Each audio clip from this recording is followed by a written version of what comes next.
श्री बजरंग सोनेवानी जी।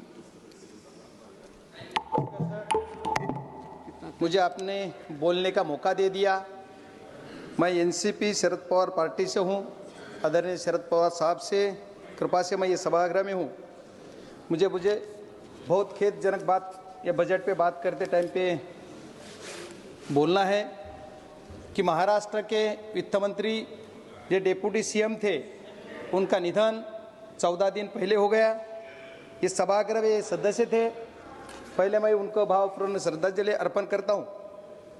और माननीय अध्यक्ष जी, मैं सन 2026-27 या अर्थसंकल्पावर बोलण्याची संधी दिल्याबद्दल आपले मनपूर्वक आभारी आहे। महोदय, यावेळच्या अर्थसंकल्पामध्ये सरकारचा कोणता स्पष्ट दृष्टिकोन, ठोस धोरण किंवा देशवासियांसाठी काहीतरी करण्याची ठाम इच्छाशक्ती दिसून येत नाही। हा अर्थसंकल्प घाईघाईत कोणताही सखोल विचार न करता जमिनीवरील वास्तव्यानं समजून तयार करण्यात आलेला नाही। नेहमीप्रमाणे यालाही अर्थसंकल्प न म्हणता सरकारचा आणखी एक जुमला बजेट म्हणणे अधिक योग्य होईल। महोदय, मी या सभागृहापूर्वी काही महत्त्वाचे मुद्दे मांडू इच्छितो। मागील अर्थसंकल्पात मांडलेले मुद्दे यावेळेस केवळ रंगरंगटी करून नव्या स्वरूपात पुन्हा सादर करण्यात आलेले आहेत। महोदय, माननीय अर्थमंत्री महोदयांनी सुधार एक्सप्रेस या संकल्पनेची मोठ्या गाजावाजात घोषणा केली आणि सरकारने 350हून अधिक सुधारणा केल्याचे सांगितले। मात्र 350 सुधारणा नेमक्या कोणत्या याचा तपशील देण्यात आलेला नाही। जीएसटी सोडल्यास कोणताही ठोस सुधारणा झाली हे स्पष्ट होत नाही। जीएसटी सारखा विषय गोरगरिबांना लुटण्याचा विषय जीएसटी मध्ये होतो। जीएसटी मध्ये बरेच काही बदल केले, हे बदल सुद्धा चुकीच्या पद्धतीने आहेत असं माझं मत आहे। महोदय, जीएसटी बाबत सांगायचे झाले तर हा कर घाईघाईत रात्री 12 वाजता घंटानाद करत लागू करण्यात आला। विरोधकांनी वारंवार सूचित केले ही सर्व संबंधित चर्चा करून विचारपूर्वक हा कर लागू करावा, पण सरकारने कोणतीही सूचना मान्य केली नाही। आज सरकार स्वतःच्या चुकीच्या निर्णयामुळे निर्णय झालेल्या अडचणी दुरुस्त करण्याचा प्रयत्न सुधार एक्सप्रेस या नावाखाली करत आहे। माझा सरकारला थेट प्रश्न आहे की तुमच्या चुकीच्या जीएसटी धोरणामुळे ज्या व्यापाऱ्यांचं, उद्योजकांचं आणि सामान्य नागरिकांचं नुकसान झालं त्या सर्व लोकांना सरकार नुकसान भरपाई देणार आहे का? महोदय, एमएसएमई क्षेत्रासाठी दरवर्षी आश्वासने दिली जातात, पण वास्तव्य असे आहे की काही सरकारच्या काळात लघु मध्यम उद्योग दिवसेंदिवस अडचणीत सापडत आहेत। अनेक छोट्या उद्योग बंद पडण्याच्या मार्गावर आहेत। त्यांना वाचवण्यासाठी सरकारकडे कोणते स्पष्ट धोरण नाही। सरकार याच्यासाठी कुठलीही पावले उचलत नाही। त्याच्यामुळे उद्योजक अडचणीत येत आहेत। आपल्या देशातील उद्योजक सक्षम आहेत, पण सरकारच्या चुकीच्या धोरणामुळे ते आज अडचणीत सापडलेले आहेत। उत्पादन क्षमता असूनही बाजार व्यवस्थेसाठी ठोस धोरण नसल्यामुळे देशाची उत्पादकता कमी होत आहे आणि परिणाम भारत हा फक्त एक मोठा उपभोक्ता देश होत आहे आणि याचा फायदा परदेशी देश घेत आहेत। हीच सरकारची नीती आणि नियत म्हणावी लागेल। माननीय अध्यक्ष महोदय, सरकारने बरेच काही धोरण राबवले। मागच्या काळामध्ये सरकारने या देशामध्ये साखर उद्योगासाठी इथेनॉल प्रोजेक्ट उभारण्यासाठी इंटरेस्ट सबमिशन स्कीम राबवली आणली। इंटरेस्ट सबमिशन या नावाखाली करोडो रुपयाचे प्रोजेक्ट उद्योजकांनी उभे केले, साखर कारखानदारांनी उभे केले आणि त्याचा परिणाम काय झाला तर मागच्या 2 वर्षापूर्वी 7 डिसेंबर 2023 ला रातोरात एक 2 वळीचं पत्र काढलं आणि सांगितलं इथेनॉल प्रोडक्शन बंद करा। माननीय अध्यक्ष महोदय, आपके माध्यम से मैं अर्थ मंत्री जी के कहना चाहता हूं कि अध्यक्ष अर्थ मंत्री जी ने ये करने से जो उद्योजक है उनका कितना घाटा हो गया, ये कभी सभागृह को बोलना चाहिए, देशवासियों को बोलना चाहिए। परिणाम क्या हो गया तो ये देश के जो किसान है, किसान का जो माल पैसा मिलने वाला था, किसान का पैसा उनको कम मिल गया क्योंकि ये रातों रात बंद कर दिया। ये बहुत बड़ी बात है।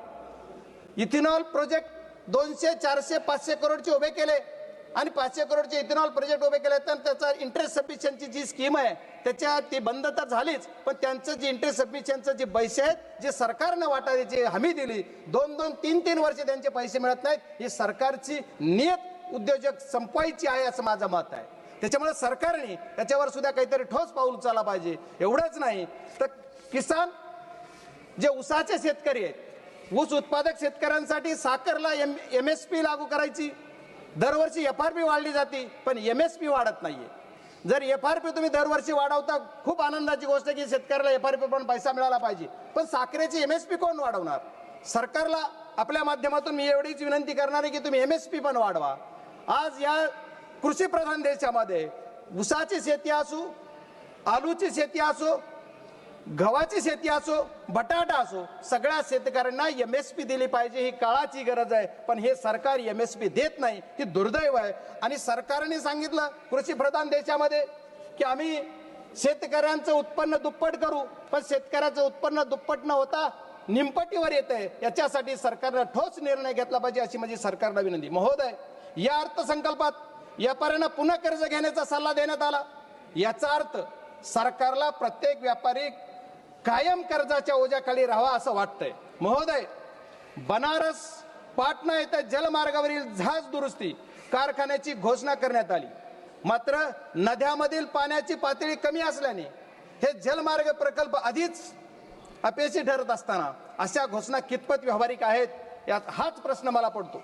महोदय, आरोग्य क्षेत्रावर बोलताना आरोग्य क्षेत्राबाबत मोठमोठ्या घोषणा केल्या जातात, पण आज ही देशातील अनेक रुग्णालयामध्ये पुरेसे डॉक्टर नाहीत, नर्सेस नाहीत, कर्मचारी नाहीत आणि आवश्यक उपकरणाची कमतरता आहे.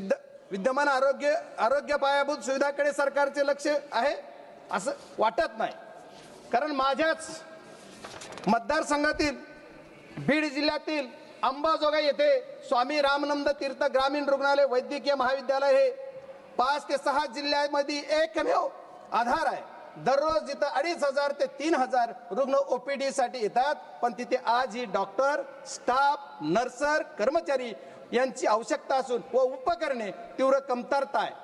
त्याच्यामुळे सरकारने नवीन घोषणा करण्याऐवजी आधी उपलब्ध असणाऱ्या पायाभूत सुविधा सक्षम कराव्यात अशी मागणी मी या सभागृहाच्या माध्यमातून माननीय अर्थमंत्र्यांच्या माध्यमातून सरकारला विनंती करतो की माझ्याकडं हे जे माझ्या जिल्ह्यामधलं रुग्णालय, या वैद्यकीय महाविद्यालयामध्ये ज्या पूर्वी 50 विद्यार्थ्यांचा स्टाफ होता त्याची मर्यादा वाढवली, 50चे 100 केले, 100चे 150 झाले, पण स्टाफ मात्र जे नर्सेस जे डॉक्टर्स जे आहेत ते फक्त 50 प्रमाण आहेत. आज 150 संख्या जर झाली असली विद्यार्थ्याची आणि OPD पहिली जिथं 500 होती तिथं आता 5,000 OPD झाली, पण तिथला तुमचा जो स्टाफ आहे ते वाढत नाही. त्याच्यामुळे औषधाची कमतरता आहे. त्या समितीचा अध्यक्ष पण मी जिल्ह्यात आहे, पण त्या समितीचा अध्यक्ष असताना सुद्धा मला तिथं सांगितलं जातं की औषधं नाहीत. याच्यासाठी सुद्धा सरकारनं गांभीर्यानं बघितलं पाहिजे असं मी सरकारला विनंती करतो. या अर्थसंकल्पातील सर्वात हास्यास्पद बाब म्हणजे शहरी आर्थिक क्षेत्र क्रमांक 39 तब्बल 11 वर्षांनंतर सरकारला Tier 2 व Tier 3 शहरी देशाच्या प्रगतीत योगदान देऊ शकतात हे कळले.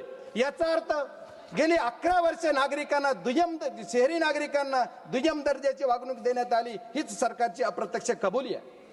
महोदय, माझा जिल्हा